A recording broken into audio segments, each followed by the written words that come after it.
Lies and deception. That is what Virginia's Attorney General says a large drug maker is responsible for decades. Today, Mark Herring filed a lawsuit against Purdue Pharma. He is accusing the company of profiting from and prolonging the opioid crisis in the Commonwealth. They talk with 13 News Now investigative reporter Laura Geller ahead of today's announcement.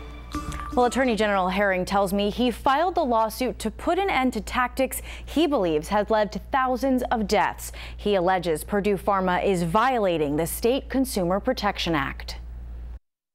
In every corner of the Commonwealth, Hampton Roads, like communities all across Virginia, have suffered from this opioid crisis. Virginians are dying from opioid overdoses. People's lives have been turned upside down. 10 years, about 8,000 deaths. Families and communities all across the Commonwealth have been devastated by this. Attorney General Mark Herring says he thought of those victims and the families left behind when deciding to file suit against Purdue Pharma. I'm hearing from them that they want to do everything they can to make sure that another family doesn't have to suffer the kind of pain and loss that they've gone through. Lawyers will argue the case in a state court in Southwest Virginia.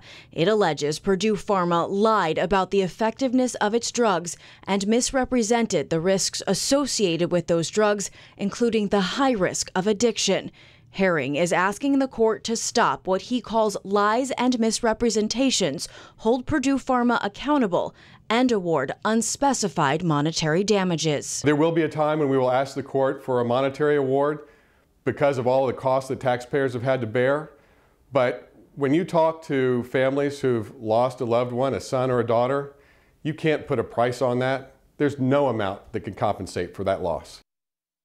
A spokesman for Purdue Pharma says the company shares the concerns about the crisis. He writes, "We are disappointed, however, that in the midst of good faith negotiations with many states, the Attorney General has decided to pursue a costly and protracted litigation process.